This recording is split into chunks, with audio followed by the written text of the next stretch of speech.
2024년 1월 14일 일요일 둘째 주일입니다.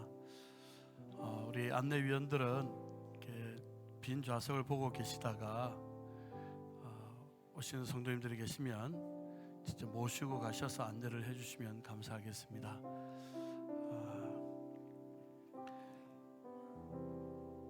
올 겨울은 다행히 그다지 많이 춥지는 않고 또 그렇지만 한번 독감에 걸리면 많은 어려움을 겪는다고 합니다.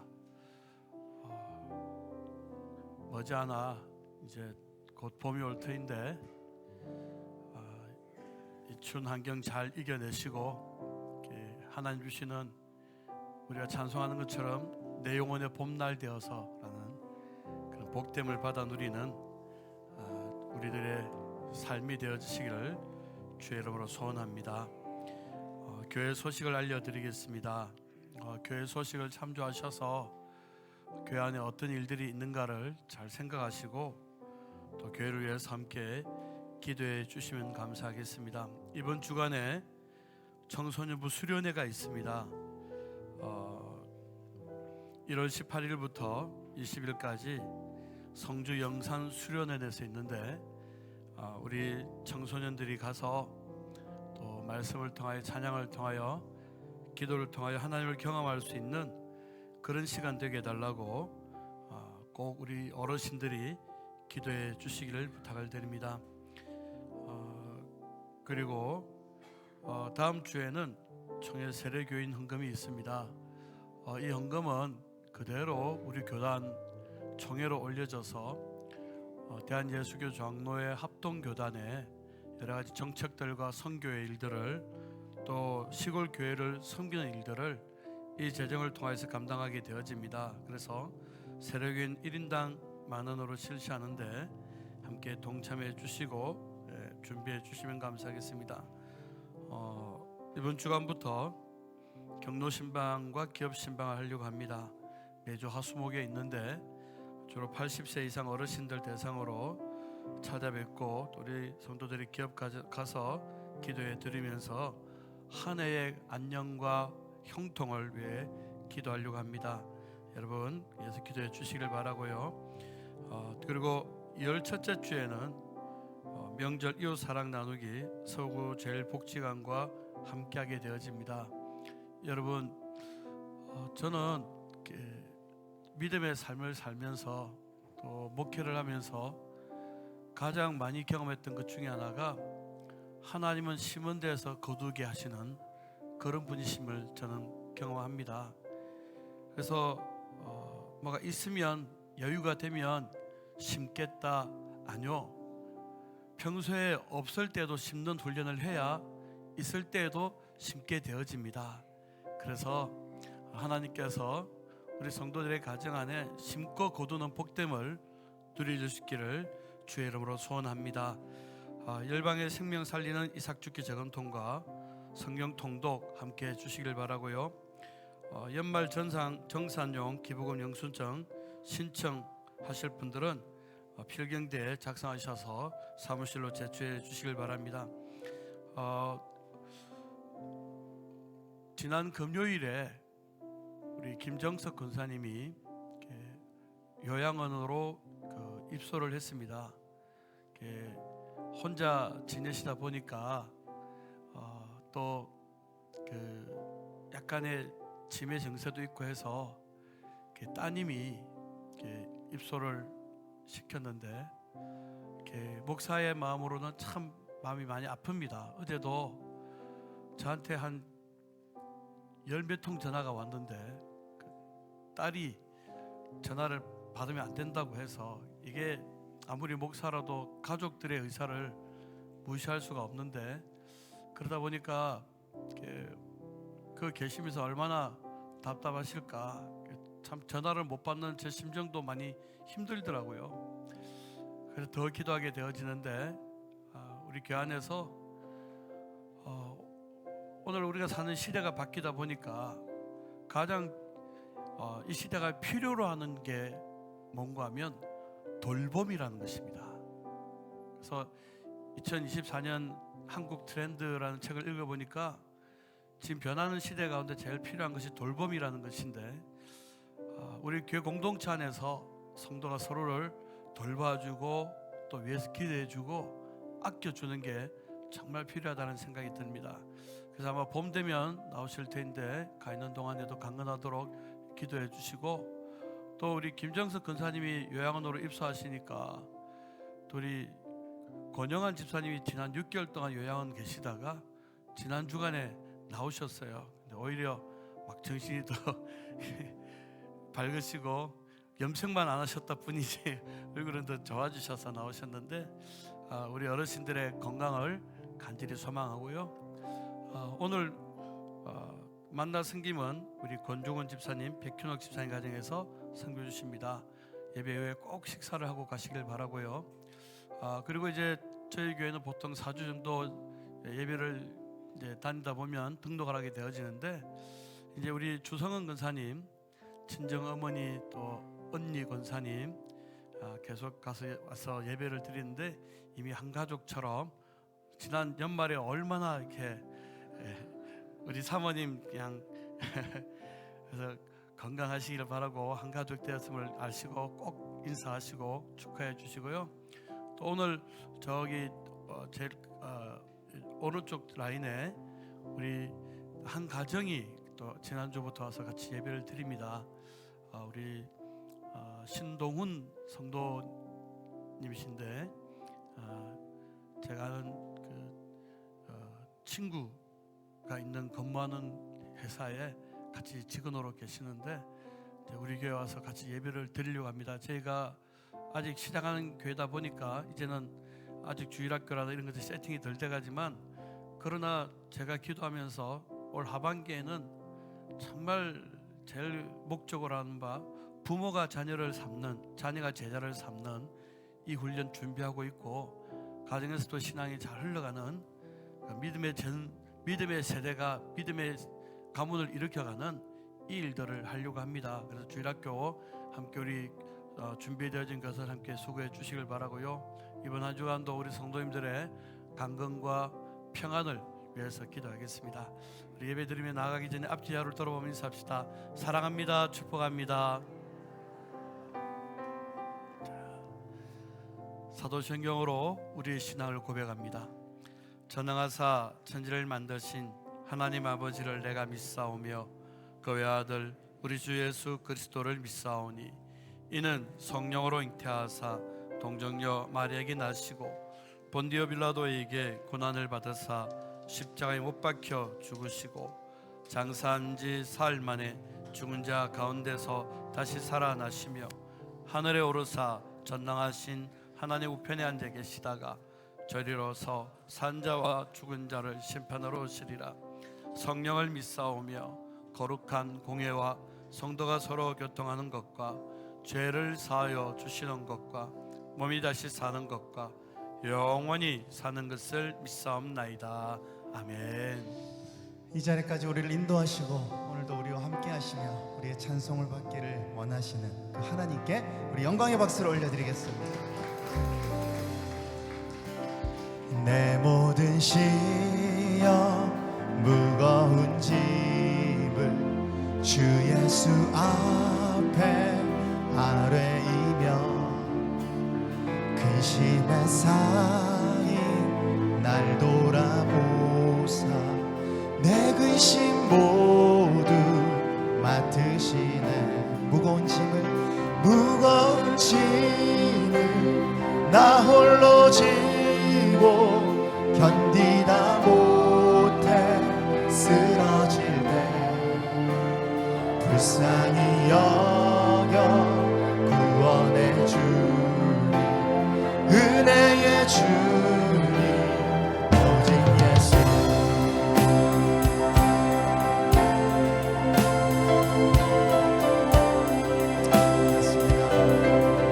내 모든 괴로움, 내 모든 괴로움 닥치는 환란 주 예수 앞에 아뢰이며 주께서 친히 날 구해주리.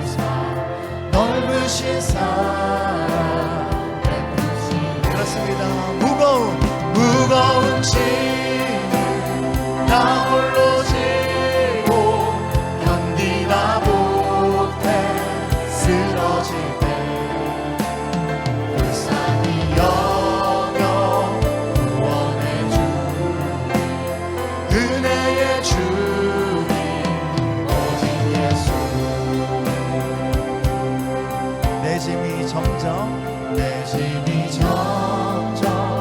무거워질 때 주 예수 앞에 아뢰이며 주께서 친히 날 구해주사 내 대신 짐을 져주시네. 마음에 쉬어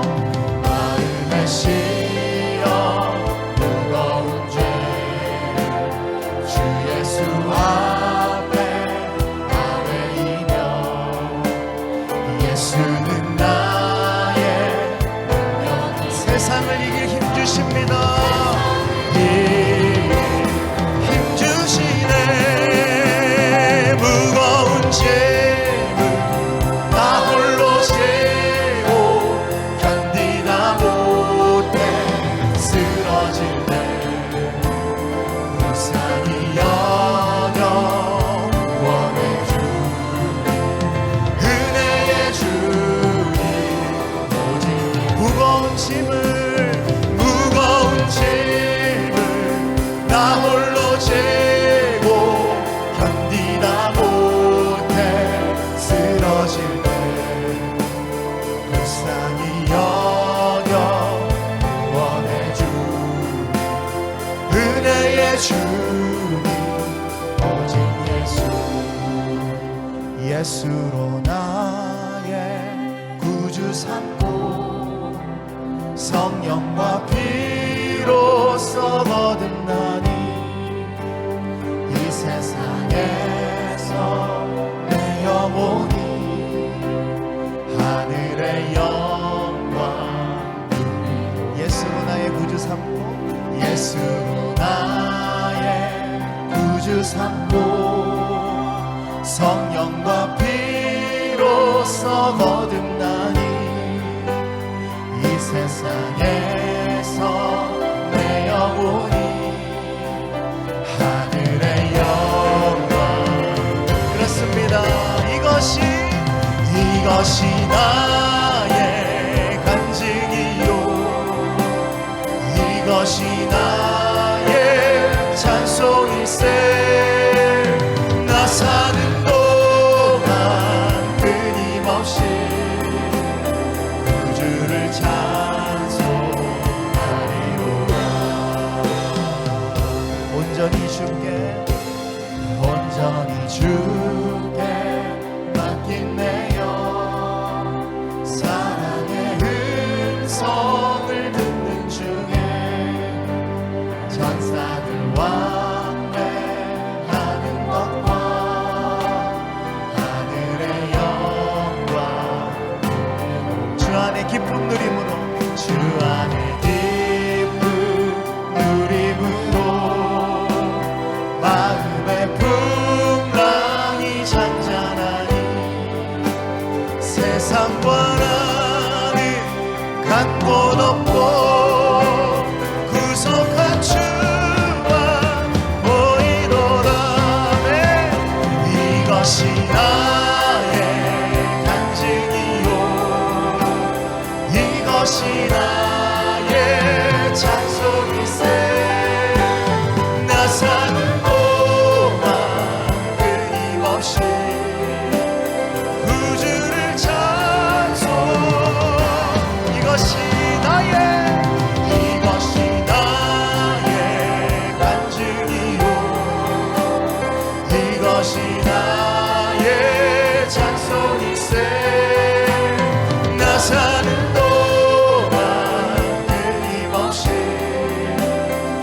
구주를 찬송. 이것이 나의 간증이요 이것이 나의 찬송일세. 나 사는 동안 끊임없이 찬송하리로다. 그렇습니다. 주님만 찬양하며 주님만 높이며 우리의 무거운 짐 대신 져주시는 주님만 믿음으로 따라가기를 소망합니다. 우리 그 주님께 영광의 박수를 올려드리겠습니다.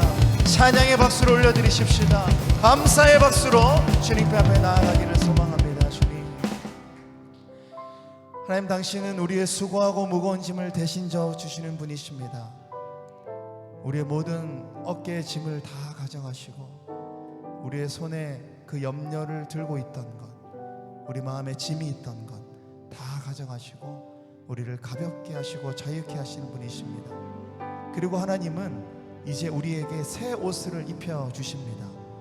주님을 향한 헌신의 마음, 더 주님을 사랑하고자 결단하는 마음, 그리고 주님의 사역과 사명을 감당하겠다라고 말하는 주님 그 헌신을 주님은 기뻐하시고 우리에게 새 옷을 입히시며 우리와 끝까지 동행하시는 분이십니다. 주님, 오늘도 그 신실한 길로 우리의 삶을 인도하여 주시옵소서.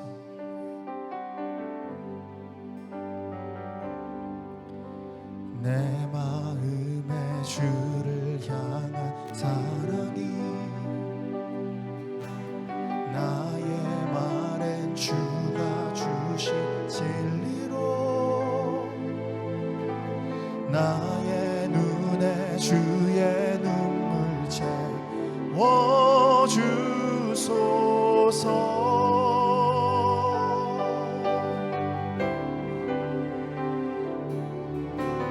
내 입술에 찬양의 향기가 두 손에 든 주를 닮은 섬김이 나의 삶에 주의 흔적 나게 하소서.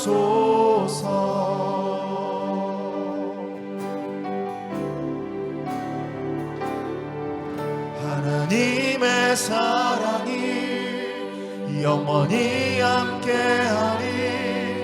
십자가의 길을 걷는 자에게 순교자의 삶을 사는 이에게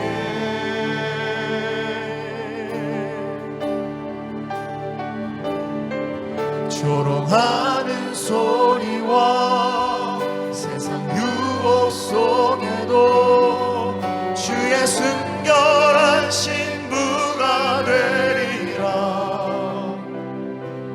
내 생명 주님께 드리리.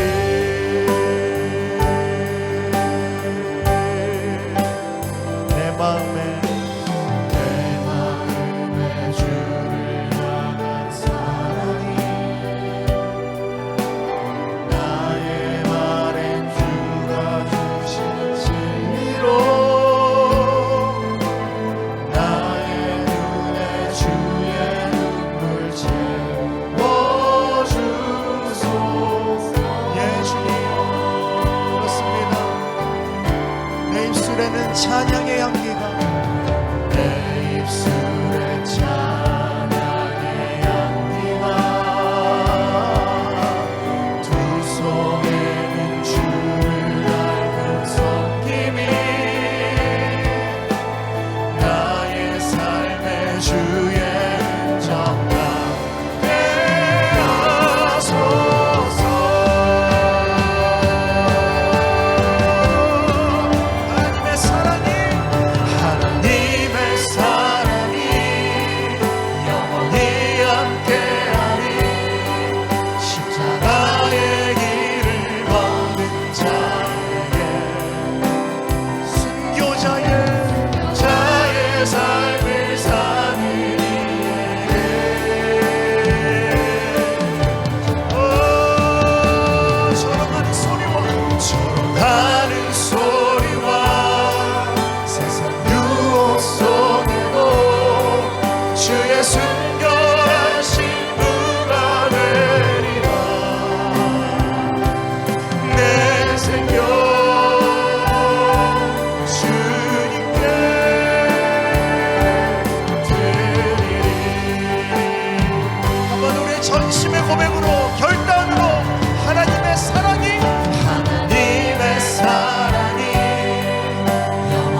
아멘. 주 예수여 오시옵소서. 마라나타 마라나타. 아멘 아멘. 아멘. 주 예수여 오시옵소서. 마라나타 마라나타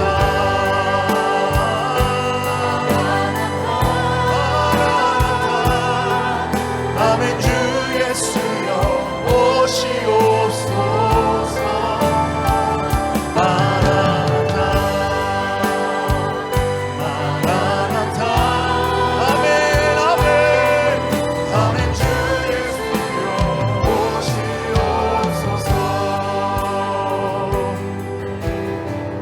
우리 한 번 더 주님 앞에 이 찬양 드릴 때 우리 더세움교회의 믿음과 신앙과 결단의 고백으로 함께 찬양하길 원합니다.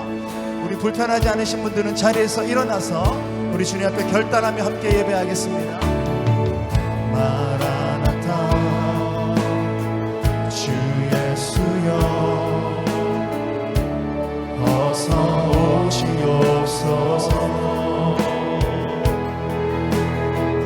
땅의 모든 끝 모든 족속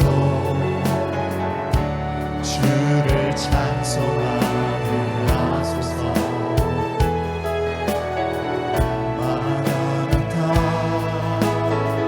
주 예수여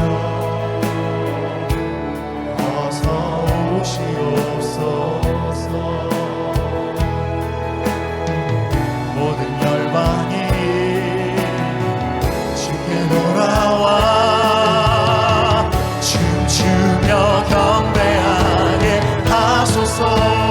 예수님 우리 주님 다시 오실 길을 만들자.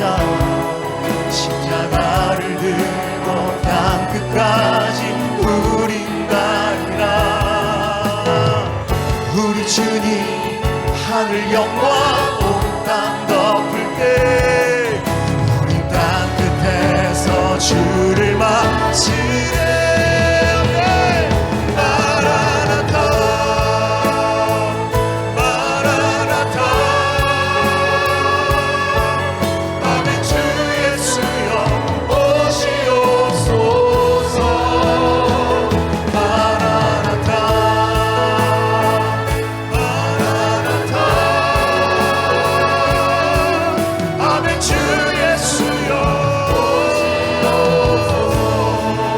우리 주님 다시 오실 길을 우리 주님 다시 오실 길을 만들자.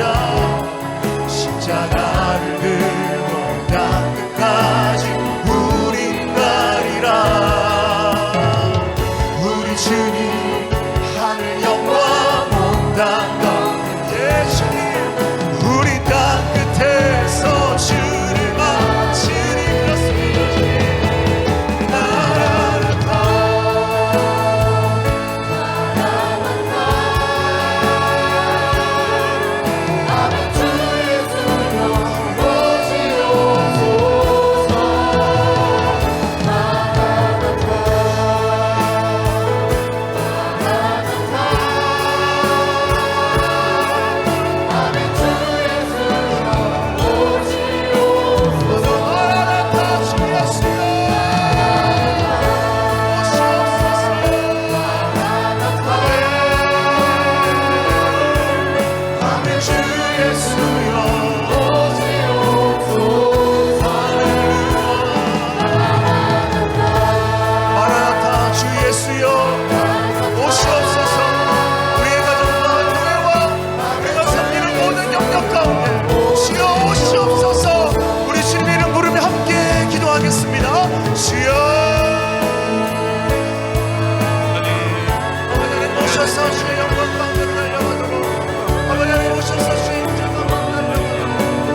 죄 많은 우리를 자녀라 하심에 감사를 드립니다. 오늘도 거룩한 주의 날에 우리의 발걸음을 인도하셔서 거룩한 주의 전으로 부르시고 예배드리게 하시니 참으로 감사를 드립니다.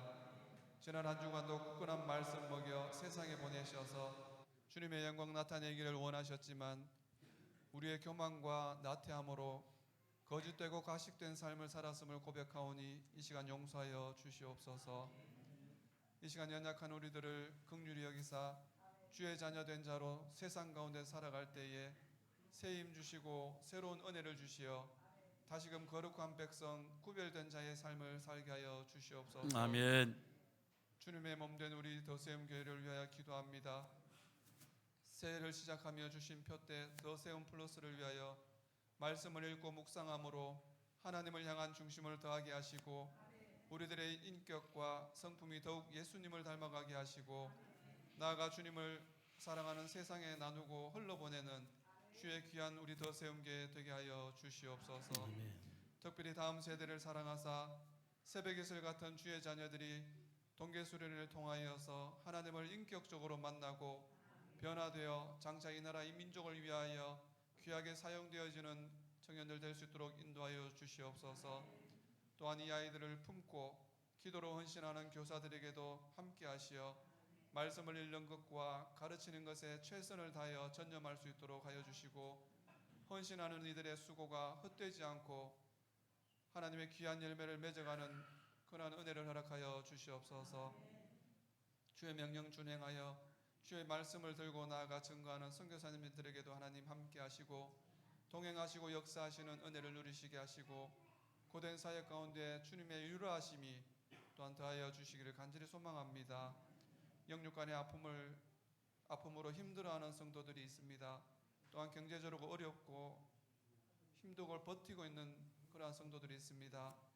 각양 형편에 따라 임재하여 주시고 필요에 따라 열어주시며 치유하시며 위로하여 주시옵소서.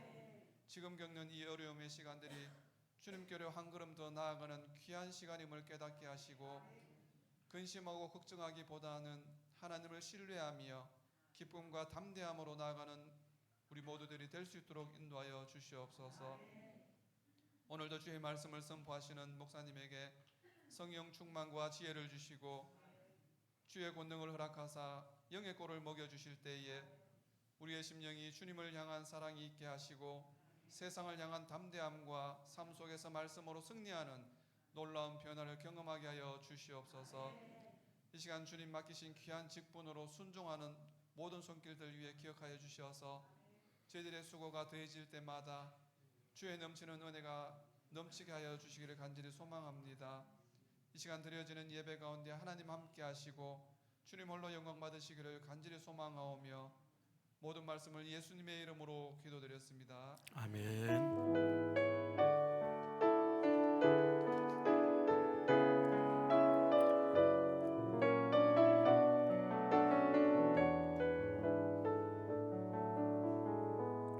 오늘 우리에게 주신 하나님의 말씀은 에베소서 1장 3절에서 6절까지입니다. 한 절씩 교독을 하겠습니다. 찬송하리로다 하나님 곧 우리 주 예수 그리스도의 아버지께서 그리스도 안에서 하늘에 속한 모든 신령한 복을 우리에게 주시되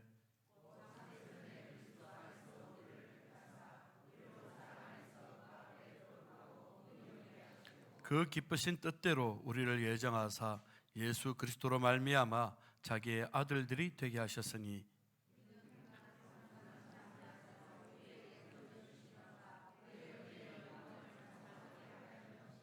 아멘. 앉으면서 인사합시다. 사랑합니다. 축복합니다.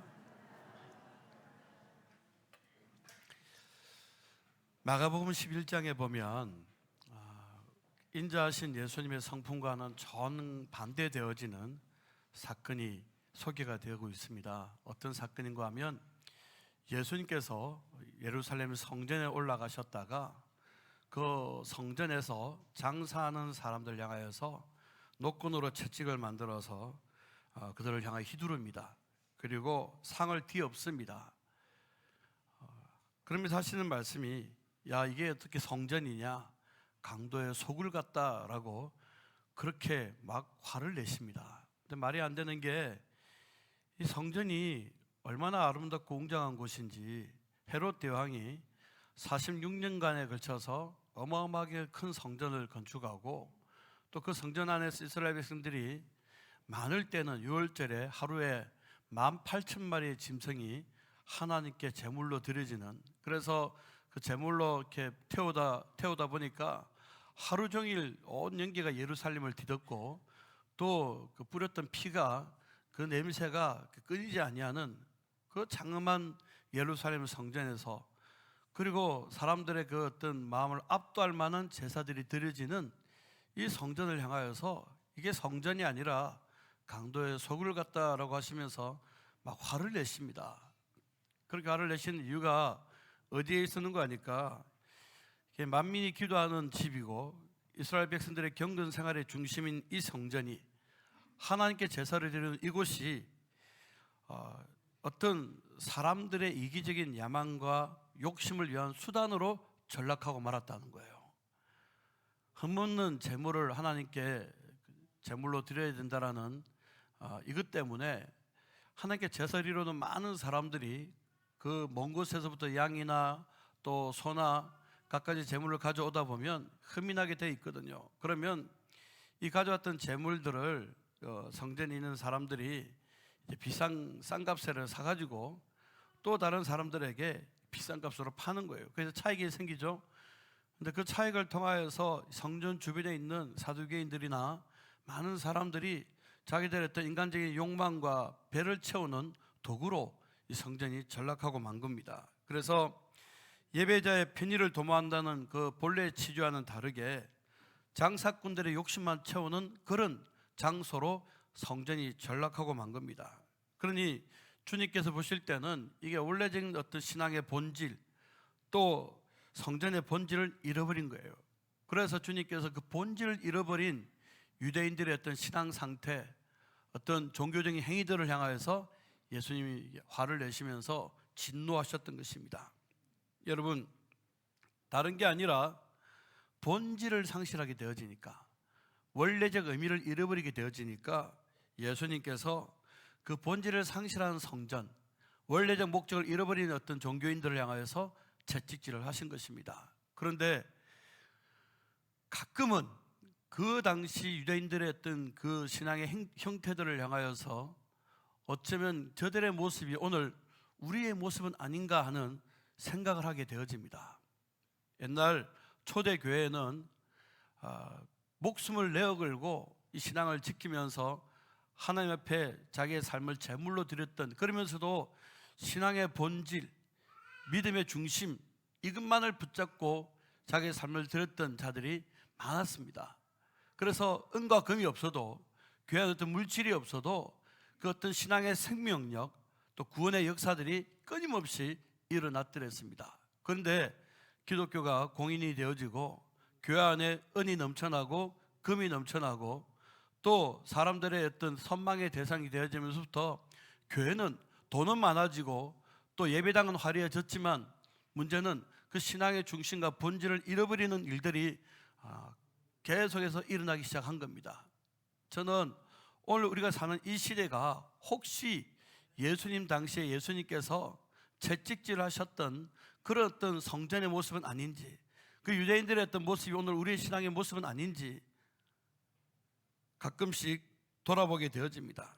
그래서 우리의 예배 가운데, 우리의 기도 가운데, 또 성도들까지 행하는 교제나 섬김 가운데 정말 우리는 본질을 놓치지 않고 있는가, 신앙의 중심을 제대로 붙잡고 있는가라는 그런 질문을 던지게 되어집니다. 만일에 제가 이 신앙의 본질을 놓치고 교회 건물만 더 커지고 사람들 수만 많아져 가지고 그 안에서 하나님이 원하시는 어떤 신앙의 모습들이 일어나지 않는다면 저는 하나님 앞에 가서 정말 제대로 서지 못하는 부끄러운 목사가 될 수밖에 없을 겁니다. 반면에 어떤 연유에서라도 우리가 가져야 할 신앙의 중심이 무엇인지, 본질이 무엇인지, 그래서 나의 말이나 대화 가운데, 가정생활 가운데, 직장이나 일상생활 가운데, 교회생활 가운데 정말 하나님 원하시는 그 신앙의 모습이 나타날 수 있다면 어떤 이유를 막론한 것으로라도 목사는 거기에다가 중심을 걸어야 되는 것입니다.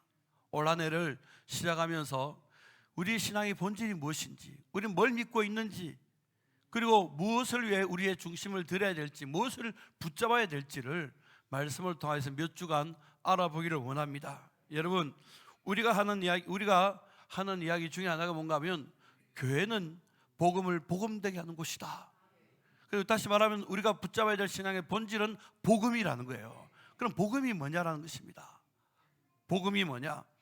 여러분, 복음의 일반적인 의미, 우리 성경에 보면 마태복음, 마가복음, 누가복음, 요한복음 나오는데, 마태를 통하여 들려진 기쁜 소식, 마가가 전해준 기쁜 소식, 누가가 알려주는 기쁜 소식, 요한이 알려주는 복된 소식, 이게 복음이거든요. 근데 여러분, 이 복음이라는 말 자체는 말 그대로 좋은 소식입니다. 복된 소식입니다. 예를 들면 배고픈 사람에게 빵 한 조각은 복음이죠. 또 추위에 떨고 있는 사람에게 따뜻한 옷은 그건 복음이죠. 아파서 정말 병들어서 고통받고 있는 자에게 병이 낫는다는 그 이야기는 복음이죠. 그런데 기독교가 말하는 복음이 뭐냐라는 거예요. 기독교가 말하는 복음은 한마디로 이야기하면 예수 그리스도, 예수님, 그분이 이 땅에 오셔서 나를 위해 죽으시고 부활하셔서 나에게 하늘로부터 주어지는 영원한 생명을 주셨다. 그래서 예수님의 그 생애와 사역과 말씀이 우리에게 복음이라는 것입니다. 그래서 아무리 좋은 소식이라 할지라도 예수 그리스도가 우리의 생각과 가치관과 삶의 중심이 되어지지 않는다면 그건 복음이 아닌 거예요. 인간을 만족시키는 도구에 불과한 것입니다. 그러나 예수님의 말씀과 예수님의 어떤 그 삶의 방식과 가치관이, 또 예수님이 주인 되심이 내 삶에 나타나서 예수를 따라 살아가는 이게 성경이 이야기하는 복음이라는 거예요. 그래서 이 복음의 의미를 가장 단적으로 잘 보여주는 한 이야기가 있는데, 어떤 이야기인가 하면, 영국에 그 정말 신앙이 뜨거워졌을 때 빅토리아 여왕이 영국을 다스리고 있었습니다. 근데 가끔 가난한 백성들의 집에 예고 없이 방문해가지고 그들에게 사는 문제들, 또 그들의 했던 형편들을 물어보고 했는데, 어느 날은 어느 혼자 사는 여인의 집을 찾아가가지고 이야기를 나눕니다. 그러다가 이 여왕이 그 여인에게 묻기를, 당신의 집을 방문한 분 중 가장 명예로운 분이 누구입니까? 라고 질문을 한 거예요. 당신의 집을 방문한 분 중 가장 명예로운 분이 누구입니까? 하니까 이 홀로 사는 여인이 주저하지 않고 대답하기를, 바로 여왕님이십니다. 이 말을 들으면 여왕이 기분이 좋아야 되는데, 이 여왕은 그래도 좀 신앙의 어떤 사람이었던지 이 홀로 사는 여인으로부터 여왕이 아니라 예수님이 가장 명예로운 분입니다, 이 답을 듣고 싶었던 거예요. 그래서 또 한 번 물었습니다. 뭐라고 이야기하는 거 하니까, 혹시 당신의 집을 방문했던 가장 명예로운 분은 예수님 아닌가요? 이렇게 질문을 던진 거예요. 그랬더니만 이 혼자 사는 여인이 뭐라고 답을 하는 거 하니까, 아닙니다. 예수님은요, 제게 손님이 아닙니다. 예수님은 우리 가족이십니다. 여러분, 그분은 항상 저희 집에서 살고 계시는 그런 우리와 함께 하시는 분이십니다. 손님이 아닙니다. 이게 복음이에요. 여러분, 그렇습니다. 예수님이 나의 가족이 되어서 나와 항상 함께 살고 계시면서 나를 자녀 삼아 주시고 형제 삼아 주시고 나를 당신의 신부로 삼아 주셔서, 그래서 내가 예수님과 한 가족으로 살아가고 있는 것, 그 가족은 닮지 않습니까? 그래서 그 예수님이 말씀하셨던 말을 따라서 살아가는 것, 이게 복음이라는 거예요. 결국 복음이라는 것입니다. 예수님이 내 삶의 주인 되셔서 나의 가족이 되셨다. 믿음이란 예수님이 나의 가족 되신 것을 내가 인정하고 신뢰한다. 복음에 합당한 생활이란 주님의 가족으로서 항상 주님과 함께 사는 것, 이게 복음에 합당한 생활인 거예요. 주님이 나의 가족이 되었다. 나는 이 사실을 신뢰하고 믿는다. 그리고 그 가족 대신 주님의 뜻을 따라 살아간다. 이게 복음이고 신앙이라는 것입니다. 그런데 여러분, 중요한 것은요, 이 복음은요 몇 가지 특징이 있습니다. 잘 기억하시기 바랍니다. 복음의 특징은요, 첫 번째는요, 복음의 첫 번째 특징은 로마서 1장 16절 말씀입니다. 로마서 1장 16절 말씀 읽어봅시다. 시작. 내가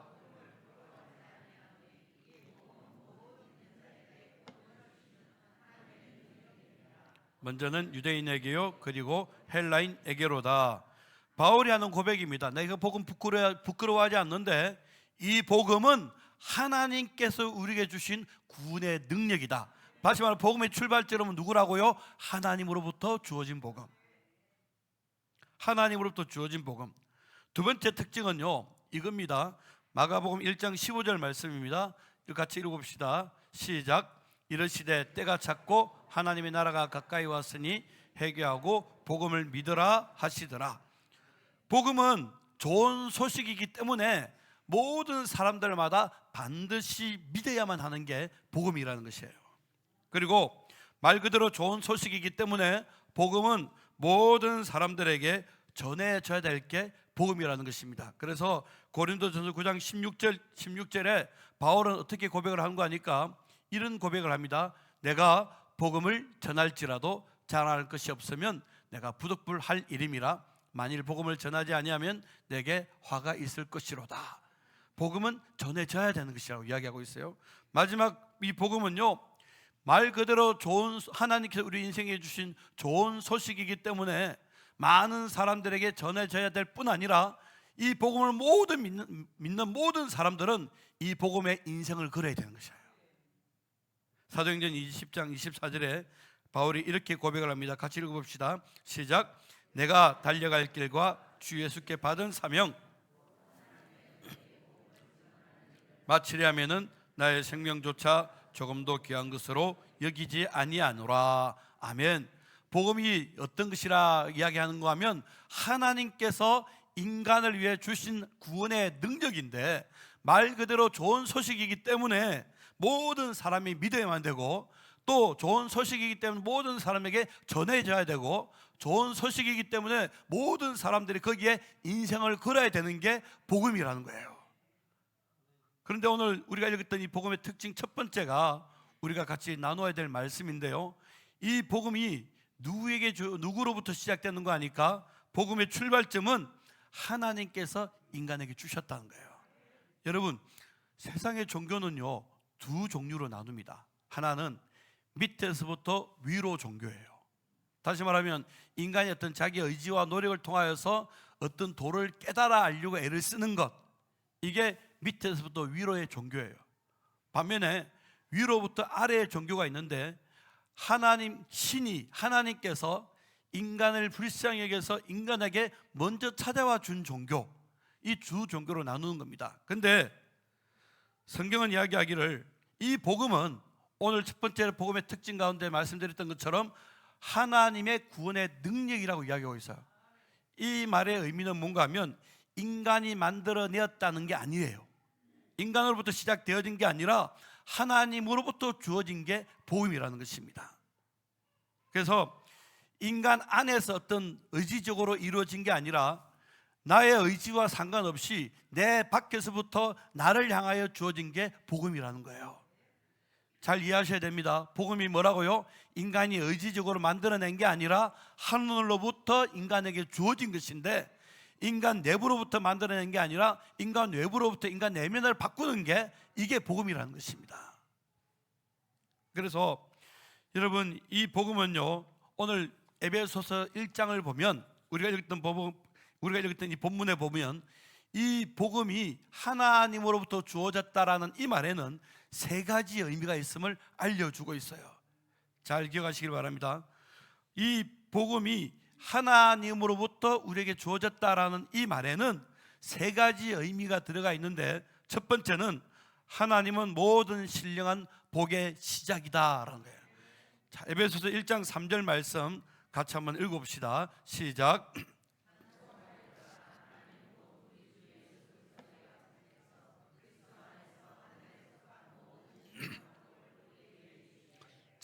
하늘에 속한 모든 신령한 복을 우리에게 주신 것이 복음이라는 거예요. 그러니까 하나님은 모든 신령한 복의 시작이라는 거예요.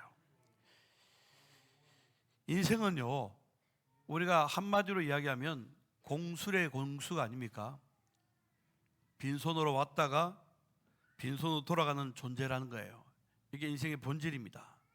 그러니까 이 말은 뭘 의미하는 거 아니까 애초부터 이 땅에 내 것은 하나도 없다라는 거예요. 여러분, 올 때도 내 거 없었어요. 갈 때도 가지고 가나요? 다 놔두고 가요. 이 말의 의미는 인간은 이 땅에 와서 살기 시작하고 돌아갈 때까지 내 힘으로 살아가는 존재가 아니라 누군가의 도움을 받아서 살아가는 존재라는 걸 의미하고 있어요. 그러니까 실제로는 이 땅에 올 때 아무것도 없이 왔다가 나에게 외부로부터 어떤 도움이 주어져서 그 도움을 힘입어 살다가 이 땅을 떠나갈 때는 그 도움이 다 끝나고 아무것도 없이 돌아가는 게 인생이라는 거예요. 여러분, 욥도 이야기하기를 자기 인생에 대한 이야기를 하면서 뭐라고 이야기하는 거니까 내가 모태에서부터 알몸으로 나와서인즉 또한 알몸이 그리로 돌아갈지라. 그러면서 사실 하는 이야기가 이 생명 자체를 주신 이도 여호와시요 거두신 이도 여호와시니 여호와의 이름이 찬송을 받으실지니다 라고 이야기를 하고 있어요. 다시 말하면 인간의 모든 소유와 생명의 본질은 하나님으로부터 주어진 것이지 인간에게 아무것도 없다라는 거예요. 여러분, 그렇습니다. 어느 순간 하나님께서 우리를 부르시면 다 그냥 막 놔두고 그냥 가야 되는 게 인간 아니겠어요? 제가 어릴 때 우리 어머니가 아이고 이놈아 좀 빨리 좀 들어와라, 해지면 들어와야지 뭐가 그렇게 좋다고 그렇게 돌아다니고 놀러 다니냐. 제가 좀 이렇게 어머니 속을 많이 썩였나 봐요. 그래서 한 번은 몇 번을 속을 썩이다가 결정적 사건이 하나 있었는데 가을철에 우리 동네 큰 집에 그 단감이 먹고 싶어가지고 그 집 담을 뛰어넘어서 단감을 따오다가 따온 단감 갖고 둘이 넘어갔던 다른 친구랑 둘이 싸웠어요. 그리고 저는 그 집 주인한테 잡혔는데 알고 보니까 그 집이 경찰서장 집이더라고요. 그러니 동네 주민들 보기에는 간이 커도 그렇지 아무리 몰라도 그렇지 경찰서장 집에 담 뛰어 넘어간 놈이 어디 있노 해가지고 그때부터 이제 표현이 죄송한데요, 이게 적절한 표현 같아요. 뒤지게 혼나고 그때부터는 이제 어머니 말을 잘 듣기로 했어요. 그래서 친구들하고 해져가지고 놀다가 땅 따먹기 하고 놀다가 다방구하고 놀다가 해나 그 이름이 제가 주연이니까 우리 그 경남 발음은요 이거 잘 안 돼요. 잘 안 돼요. 해나 그러면 해나키 그냥 들어가야 되는 게 그때 이제 인생을 배웠습니다. 엄마가 부르면 무조건 들어가야 살아남는다. 이게 인생 아니에요. 부르면 그냥 가는 겁니다. 챙길 거 없어요. 다 놔두고 가는 거 인생 아닙니까? 그런데 이 에베소서가 성경에서 에베소서가 이야기하는 거 두 가지거든요. 에베소 전체는요 인간을 향한 하나님의 구원을 이야기하고 구원받은 사람들이 모여 사는 교회를 이야기해요. 그런데 구원에 관한 이야기를 하면서 구원의 주체가 누구이냐? 하나님이라는 거예요. 하나님께서 선물로 우리에게 구원을 주셨는데 이 구원이야말로 하늘에 속한 가장 신령한 복이 구원이라는 거예요. 그러니 복음에서 이야기하는 복음은 하나님이 인간을 향하여서 가장 신령한 복 구원을 주셨다. 이게 복음의 첫 번째 의미예요. 사랑하는 성도 여러분, 그렇습니다. 저와 여러분요 그런 성도들이 있어요. 목사님 내가 왜 이렇게 복이 없어요? 그 말 할 때마다요 제가 속으로는요 제 속에는 이런 생각하고 있어요. 그 입을 콕 쥐어박고 싶어요. 목사님이요 나는 왜 이렇게 복이 없는지 몰라요. 속으로요 가장 큰 복을 받은 게 당신이요. 하늘의 신령한 복을 받았어요. 하나님의 백성 되고 자녀 된 구원의 복을 받았어요. 하나님 이 복을 주셨으니까. 여러분 다른 복은요 살다 보면 있을 때도 있고 없을 때도 있어요. 근데 없다 할지라도 하나님 내가 하나님의 자녀된 복을 받아 누렸사오니 이 신령한 복을 받았사오니 하나님 나에게 이 신령한 복을 주셨사오니 감사합니다. 예수 믿고 가장 좋았던 게 이거였어요. 어렸을 때 예수님 영접하고 난 뒤에 제 마음 가운데 가장 감격스럽고 감사가 넘쳤던 건 뭐였는가 하면, 하나님, 정말 나 가진 것 아무것도 없지만 남들 보기에는 정말 그 지하 단칸방에 빛도 안 들어오는 집에 사는 그런 내 인생이지만, 내가 예수님 만나고 나서 보니까 하나님, 하늘의 가장 신령한 복 내가 받았습니다. 하나님께서 하늘에 있는 그 복을 내게 주셨습니다. 이게 복음이에요. 여러분, 살아계신 하나님께서 인생에게 찾아오셔서 세상 어떤 것과도 비교할 수 없는 하늘의 가장 신령한 복을 우리에게 주셨다는 거예요. 그래서 나를 하나님의 자녀 삼아주시고 가족 삼아주셔서 함께하는 이게 복이라는 거예요. 이게 복음입니다. 사랑하는 성도 여러분, 삶이 힘듭니다. 소유로 인하여서 늘 좌절하고 힘들고 어릴 때 많이 있습니다만, 그럴 때마다 하나님, 내게 하늘의 신령한 복을 주셨으니 감사합니다. 그러므로 여러분 기억하십시다. 우리 옆사님 그렇게 얘기합시다. 우리는요, 인생 최고의 복을 받은 사람입니다. 아멘이십니까? 인생 최고의 복을 받았어요. 얼마나 감사한지요. 이게 복음입니다. 두 번째는요, 복음은요, 하나님께서 시작하신 거예요. 근데 여러분, 이 신령한 복을 주시되, 오늘 성경에 보니까 4절 5절을 한번 읽어볼까요? 시작. 곧 창세전에 그리스도 안에서 우리를 택하사 흠이 없게 하시려고 그 기쁘신 뜻대로 우리를 예정하사 예수 그리스도로 말미암아 자기 아들들이 되게 하셨으니. 여러분, 이 신령한 복을 주신 이거를 하나님께서 계획하셨다는 거예요. 어떻게 계획하셨는가 하니까, 첫 번째는요, 창세전에라는 단어래요. 한번 보세요. 그러니까 하나님께 우리에게 이 신령한 복을 언제부터 주시기로 작정하셨는가 하니까, 언제부터요? 창세전에. 창세전에라는 말에는요, 이 구원에, 하나님의 그 구원의 선물에는 다른 어떤 존재도 개입하지 못한다는 거예요. 맞는 말이죠, 그죠? 창세전에라는 말은 세상에 어떤 피조물이 거기에 개입할 수 없다라는 거예요. 오직 하나님만이 계획하신 거예요. 그러니까 순전하게 누구의 간섭이나 지시, 부탁이 존재할 수 없이 오직 하나님께서만 허락하신 것. 또 하나는 창세전에라는 말에는요, 어떤 하나님께서 야, 인간 구원해볼까? 저렇게 살면 안 되는데, 저러다 죽는데, 아유, 안 되겠네, 내가 좀 술을 써야겠네, 이게 아니라, 창세전에라는 말에는요, 즉흥적으로 만들어진 임시 방편이 아니라 하나님께 애초부터 철저하게 계획하셨다는 걸 의미해요. 그래서 오늘 본문에도 보니까 뭐라고 얘기하는가? 예정하시고 우리를 택하시고 그 다음에 예정하시고, 하나님 미리 택해 놓으시고 하나님 때 우리를 부르신 거예요. 그러니 여러분, 저와 여러분이 받은 이 구원은요, 그냥 내가 어떻게 하다 예수 믿게 됐네, 내가 어떻게 하다 교회 나가게 됐네, 이게 아니라는 거예요. 예수를 믿고 돌이켜 보니까 하나님 나를 구원하시고, 그때부터 구원하시고 나를 작정하시고 나를 하나님의 때에 불러주셨구나, 뒤돌아보니까 나를 구원하신 계획을 깨닫게 되는 거예요. 많은 사람들이 동일하게 고백하지 않습니까?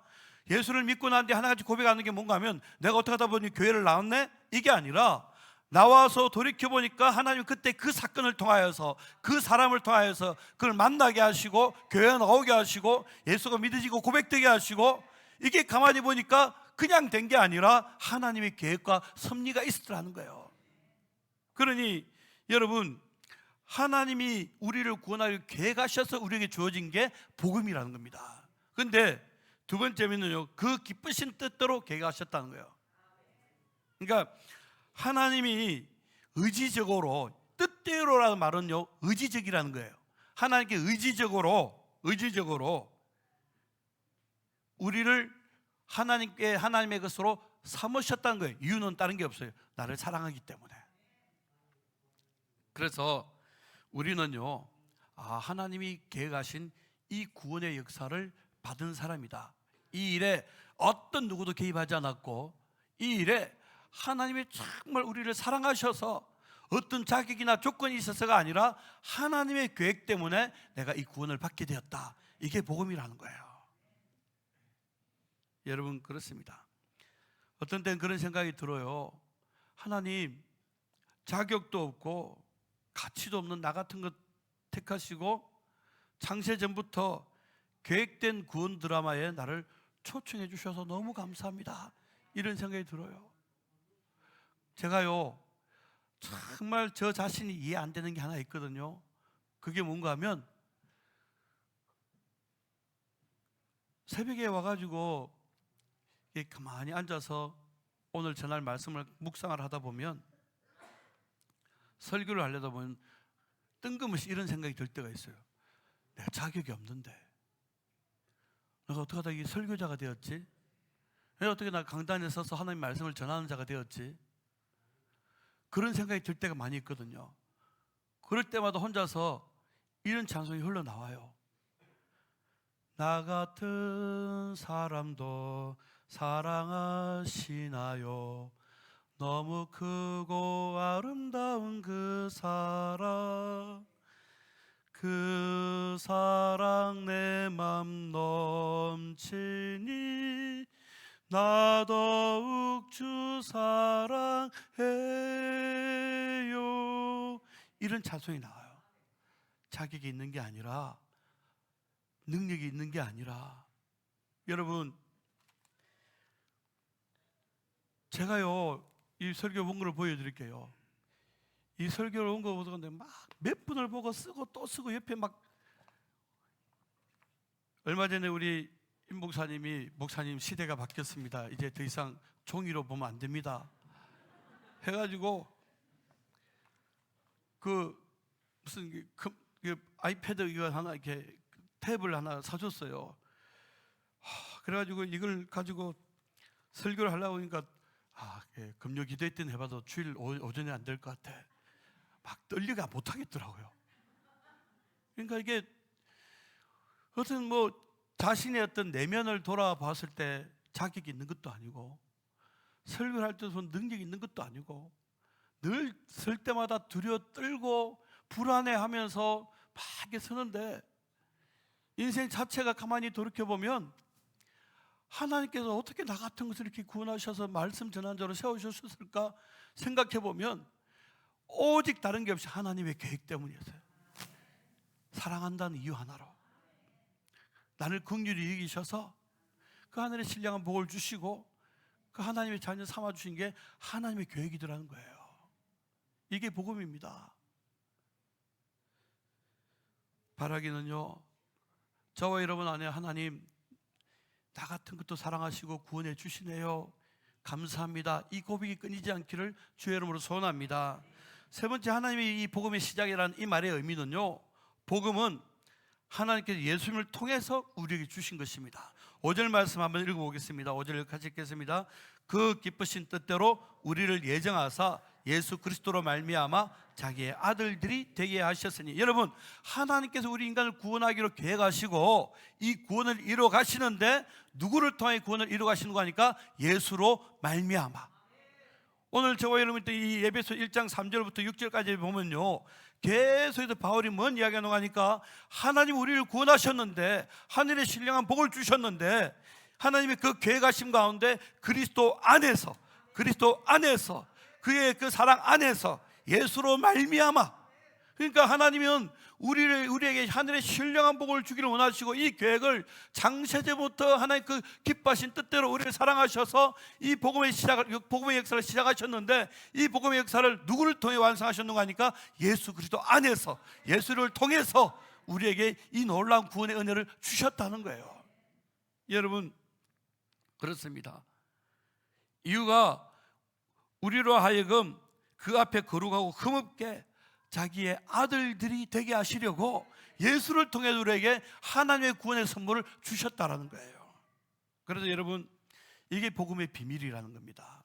저는요, 딴 게 비밀이 아니라 하나님, 나의 어떤 노력이나 수고나 의지를 통해서 내가 예수를 믿게 된 게 아니고 어느 순간 내가 알지 못하는 사이에 예수님이 믿어지고 고백되어지고 예수님의 내 삶을 드리고 싶은 마음의 어떤 변화들이 일어나고, 그런데 이 모든 변화들이 이루어진 근본적인 출발점을 보니까 하나님께서 하늘의 신령한 복을 주시는데, 이 모든 신령한 복을 그냥 뜬금없이 임의로 갑자기 준 게 아니라 창세전부터 하나님의 그 사랑하신 그 때문에 우리를 하나님의 자녀 삼기 위해서 예수 안에서 우리에게 이 구원의 은혜를 허락해 주셨더라는 거예요.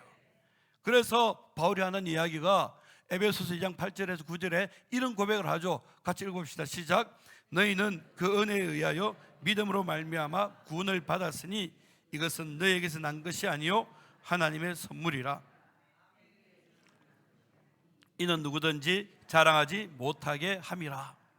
여러분, 그렇습니다. 하나님께서 성경을 통하여서, 이 성경을 통하여서 우리의 어떤 그 믿음의 행위를 통하여서 구원한 게 아니라 오직 하나님의 그 계획하심과 그 하나님의 사랑하심을 통해서 예수 안에서 하늘의 신령한 복을 주시는, 하나님의 가족 되게 하는 이 은혜를 우리에게 허락해 주셨다는 거예요. 여러분, 우리가 신앙생활하면서 절대로 놓치지 말아야 될 것, 잊지 말아야 될 것, 그게 뭔가 하면 하나님으로부터 주어진 이 복음의 구원 역사, 이것만큼은 절대로 잊지 말아야 된다는 것입니다. 그러므로 여러분, 우리가 신앙생활하면서 가장 중요한 본질은 이겁니다. 하나님께서 인간을 구원하기로 계획하셨다. 예수를 통하여서 그 믿는 자들에게 하늘의 신령한 복을 허락하셔서 우리가 하나님의 가족 되었다.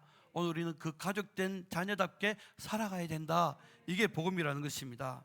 그렇습니다. 여러분, 오늘 우리가 신앙생활하면서 가끔은요, 교회 안에 여러 가지 일들에 매이고 또 교인들과의 관계에 매이고, 그러다 보면 시간이 흐르면서 신앙의 본질, 복음의 본질을 잃어버리고 그냥 어떤 때는 그냥 휩쓸려 가듯이 교회 생활하게 되어지고 종교 생활하게 되어지더라는 거예요. 그러다 보면 나중에는 이 본질은 잃어버린 채 그냥 마치 강도의 소굴처럼 되어져 버리는 교회들을 발견하게 되어지는 것입니다. 하나님 아파하시죠. 저는 우리 더세움교회가 이 본질을 놓치지 않는 그런 교회가 되었으면 좋겠습니다. 본질이 뭐라고요? 하나님이 우리를 구원하기로 계획하셨다. 아들을 통해 이 구원을 이루시고 하늘의 신령한 복 주셔서 우리가 하나님과 한 가족 되었다. 이게 복음이라는 것입니다. 사랑하는 성도 여러분, 잊지 말고 이 사실을 꼭 기억하시고, 그래서 교회 올 때마다 하나님, 나를 하나님의 자녀 삼아 주셔서 감사합니다. 예수를 통해 이 놀라운 구원의 선물을 허락해 주셔서 감사합니다. 그럼요, 그런 분들이 있을 거예요. 속으로 나 굳이 이 땅에서 구원 안 받아도 되는데, 나 그렇게 답답하지 않은데. 아니요, 진짜 인생을 살아본 사람은요, 진짜 인생에 대해서 고민하는 사람은요, 자기 삶에 대해서 절망하는 사람이 진짜 인생을 제대로 살 수 있어요. 복음을 복음으로 받아들일 수 있는 사람은 자기 스스로에 대해서 한계를 경험하고 나로서 아무것도 할 수 없다는 처절하게 고백하고 더 이상 나로부터 인생에 어떤 소망이 없다는 걸 깨닫는 자가 그 예수의 말씀이 복음이 되어지는 거예요.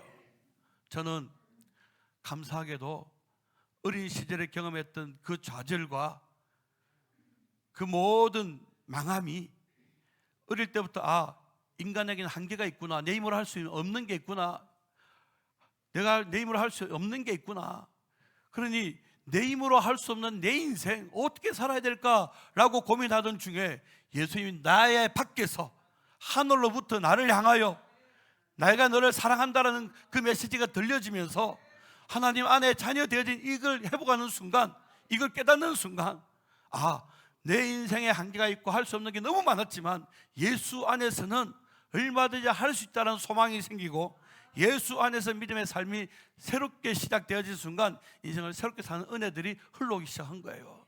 사랑하는 성도 여러분, 저는 세상이 어려워지고 힘들어진다는 이 순간에 더더욱 우리가 깨달아야 될 게 있다면 인생 스스로에 대해 절망하십시오. 자기 자신에 대해 절망하십시오.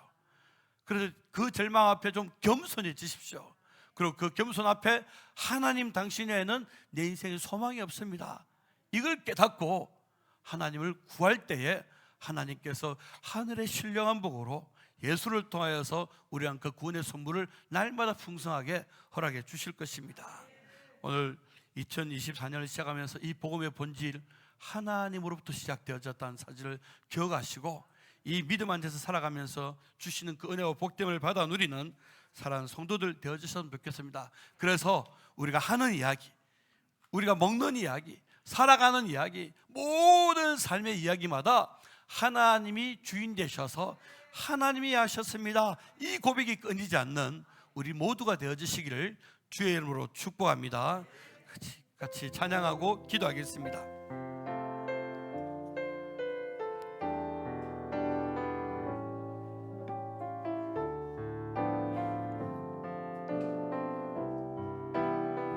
그 크신 하나님의 사랑 말로 다 영영 못하네.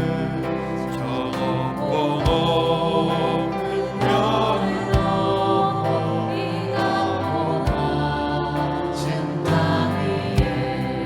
죄범하며 원구하며 그 아들 보내사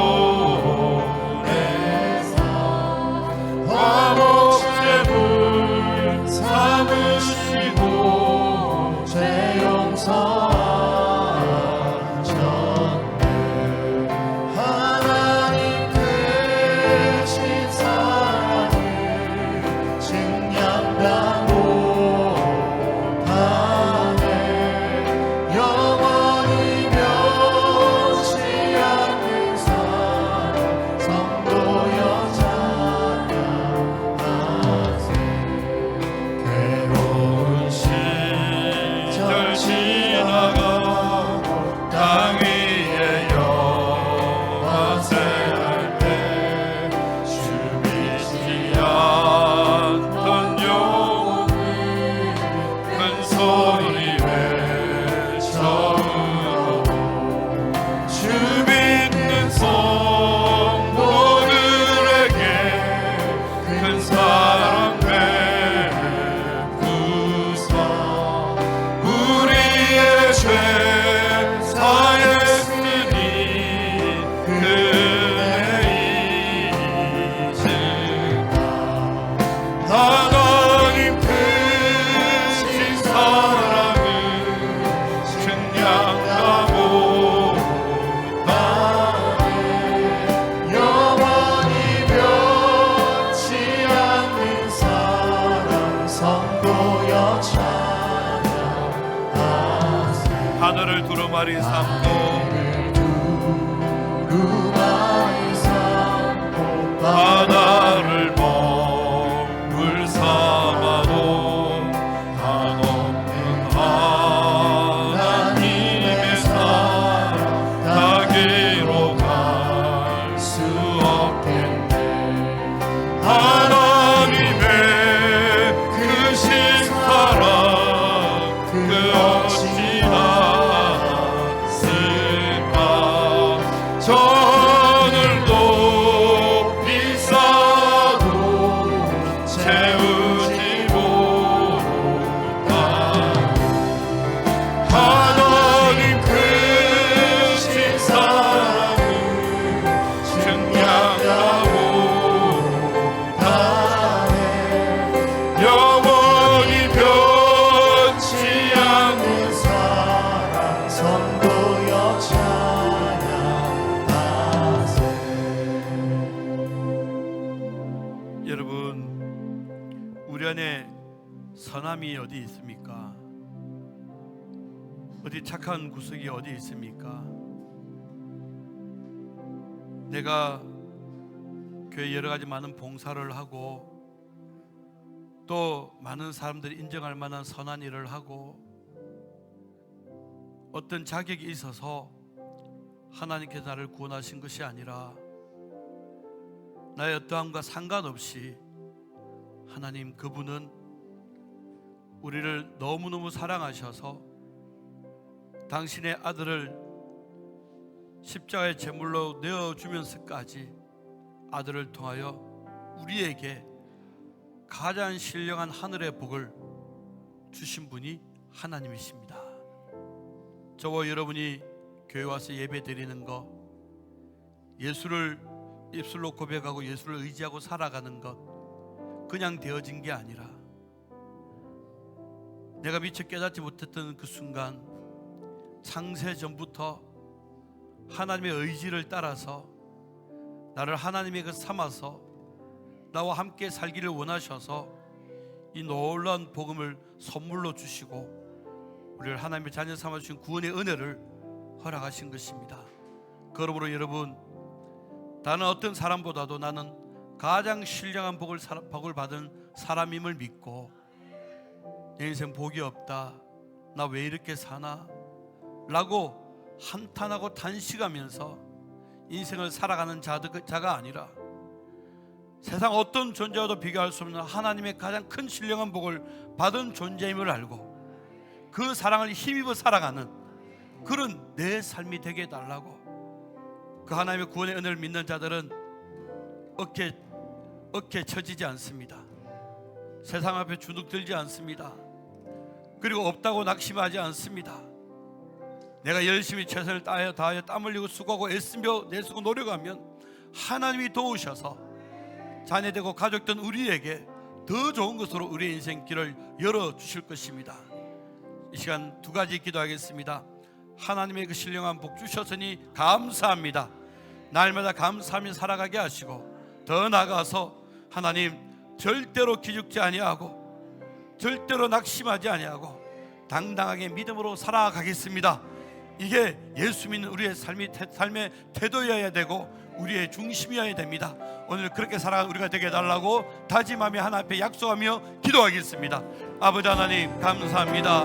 하늘의 신령한 복 허락하셔서 아버지 하나님의 자녀 삼아주시고 하나님의 가족 되게 하셨사오니, 아버지 하나님, 내가 노력하여 된 것도 아니고 내가 애써서 된 것도 아니고 어떤 의지적인 열심을 통해 주어진 것도 아니고 오직 하나님이 나를 사랑하셔서 아들을 십자가에 못 박아 죽이면서까지 나를 하나님의 것으로 삼아주시고 하늘의 신령한 복 주셨사오니 이 복에 감사하면서 아버지 하나님, 세상 어떤 것을 비교할 수 없는 이 복을 받은 사람답게 믿음으로 이 땅을 살아가되 아버지 하나님, 낙심하지 아니하고 아버지 힘들고 어렵다고 아버지 하나님 원망하지 아니하고 아버지 많은 사람들 앞에 아버지 주눅들지 아니하고 믿음으로 당당하게 예수님과 함께 이 땅을 살아가는, 그렇지만 땀 흘려 최선을 다하고 감사와 기쁨으로 이 땅을 살아가는 복음에 합당한 삶을 살아가는 우리가 되게 하여 주옵소서. 때로는 양보하게 하시고 때로는 섬기게 하시고 때로는 내어주게 하시고 때로는 아버지 하나님,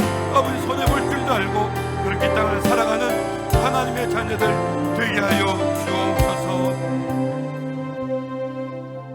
하늘의 신령한 복 받은 인생임을 알고 날마다 감사하며 살아가게 하시되 없다고 기죽지 아니하고 부족하다고 낙심하지 아니하고 또한 아버지 하나님, 힘들다고 원망하지 아니하고 그렇게 이 땅을 살아가는 우리가 되게 하시고, 또 그 은혜와 사랑을 감사하게 생각하거든 때로는 양보할 줄도 알고 배려할 줄도 알고 내 것 내어줄 줄도 알고 애써 섬길 줄도 알고 그렇게 예수 믿는 사람답게 신령한 복 받은 사람답게 이 땅을 살아가는 주의 백성들 되게 하여 주옵소서. 이 한 주간도 하나님의 자녀들이 되고 가족된 우리가 그 하나님의 그 놀라운 은혜와 복을 감사함으로 기쁨으로 이 땅을 살아갈 때에 우리를 또한 하나님 영광 받아주시고 우리 삶 또한 하나님께서 허락하신 그 놀라운 복들을 받아 누리며 살아가는 우리가 되게 하여 주옵소서. 아버지 앞에 올려드리는 귀한 예물들, 주님께서 이 예물을 통하여서 많은 영혼들, 또 힘들고 어려운 사람들의 삶에 소망으로 이 물질들이 흘러가게 하시고 또 주의 몸된 교회는 더 견고하게 세워져 가게 하시고 드린 손길들 안에는 하나님께서 형통으로 갚아주시는 이 복 또한 누리게 하여 주옵소서. 이 한 주간도 머리부터 발끝까지 사랑하는 성도들에게 지혜와 강건함을 더하셔서 예수님과 함께 승리하는 한 주간 될 수 있도록 하나님의 은혜를 허락하여 주옵소서. 예수님 이름으로 기도합나이다. 아멘.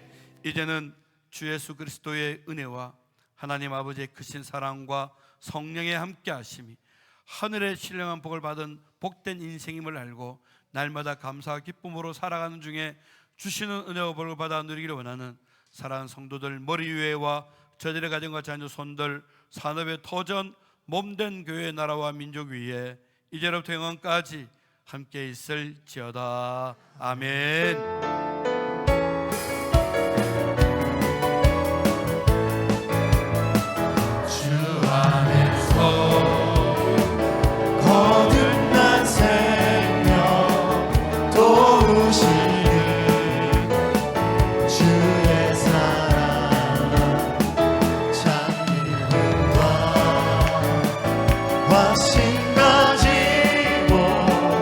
예수님의 동심을 믿으며 살리 살아계신 주